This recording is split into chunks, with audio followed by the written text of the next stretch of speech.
Atención aquí, porque este es un tema muy complejo, muy interesante, pero muy delicado. No se puede intentar parar la violencia sin eliminar la injusticia. Primero eliminamos la injusticia y con ella se quita la violencia. El Papa Pablo VI decía que todo sistema injusto termina trayendo violencia. Imagínense un sistema político de un país injusto, termina acarreando violencias. Entonces usted se da cuenta cuál es la razón por la que hay tanta violencia en nuestro país. ¿Cuál es la razón por la que hay tanta violencia en nuestro país, en nuestra patria que tanto queremos, que tanto amamos? ¿Por qué hay tanta violencia? Es porque se fomenta la injusticia. No se puede eliminar la violencia con más violencia. La violencia genera violencia. Y a veces en los gobiernos han pensado que van a terminar los atracos, la violencia, militarizando a las ciudades, como hemos visto anteriormente. Y que mientras más policías hayan en la calle, menos violencia habrá. Y eso es falso. Eso es falso. No, la violencia no se elimina con fuerza, con leyes. Atención, no se elimina ningún sistema de violencia con más violencia. En el hogar pasa lo mismo. No se puede acabar la violencia si se siguen tomando decisiones injustas. Lo primero es analizar, tomar la decisión justa y entonces va a ir menguando y mermando la violencia que nosotros conocemos. La historia también nos habla. El que estudia la historia debe dejar que esa historia también le hable al presente. El pasado nos habla al presente.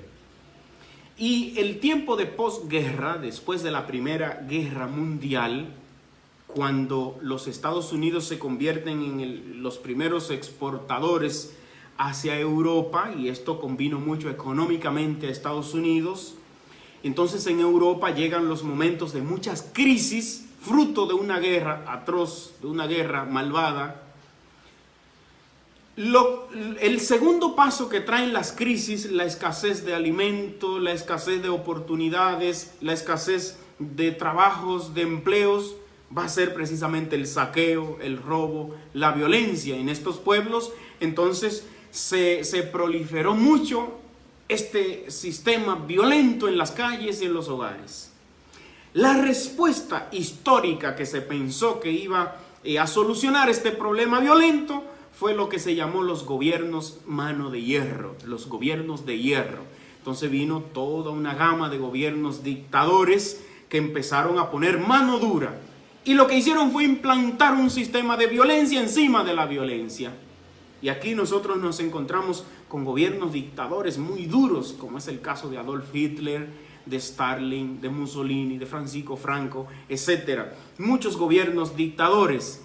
El resultado de ello fue que poco tiempo después se desató otra guerra mucho más violenta, que cobró más millones de vidas y que todavía hoy seguimos nosotros sufriendo las consecuencias de esta guerra, de esta Segunda Guerra Mundial. Para nosotros en nuestra región del Caribe, cada año experimentamos una oleada de polvo que nos arrastra y que hace daño a nuestra agricultura, a nuestro medio ambiente, y a las personas le acarrea unas enfermedades también. Fruto todavía, dicen los historiadores, de unas bombas que se detonaron en Hiroshima y Nagasaki. Ya el Papa lo había dicho, la violencia genera más violencia, hermanos y hermanas.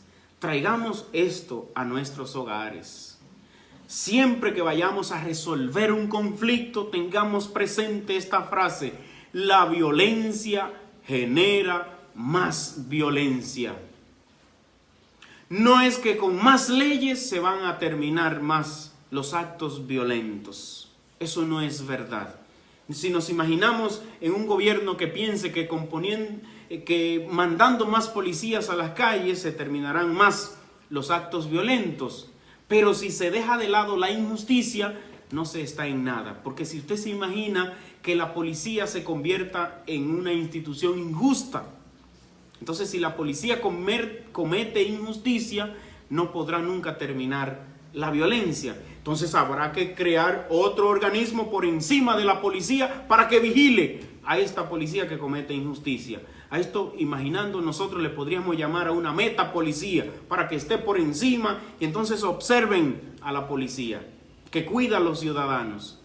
Y si esta metapolicía también se corrompe y comete actos de injusticia, tampoco se va a acabar la violencia. Lo que se tendrá que hacer es crear entonces otro organismo para que chequee y esté observando a esta metapolicía, que le podríamos llamar la suprapolicía. Entonces la suprapolicía observa a la metapolicía observa a la policía observa a los ciudadanos. Y se trata entonces, y si esta suprapolicía se corrompe y también sigue cometiendo injusticias, habrá que formar una suprapolicía. ¿Y en dónde vamos a caer? En un sistema asfixiante y agobiante de burocracia. Y entonces uno va a estar culpando al otro. Tal ministerio dice que el culpable es el otro. Nadie se hace responsable. ¿Por qué? Porque se ha tratado de eliminar la violencia sin cambiar la justicia, la injusticia. Y es imposible. Hay que tomar la decisión de eliminar la injusticia. Y junto con la injusticia se acabará la violencia y va a llegar la paz a la nación, va a llegar la paz a los pueblos, va a llegar la paz a los hogares. Y para terminar esta injusticia, entonces se necesita carácter, se necesita decisión, se necesita un comportamiento ético decidido, porque aquí hay que soportar las presiones. Hay que soportar las presiones que sufre todo el mundo.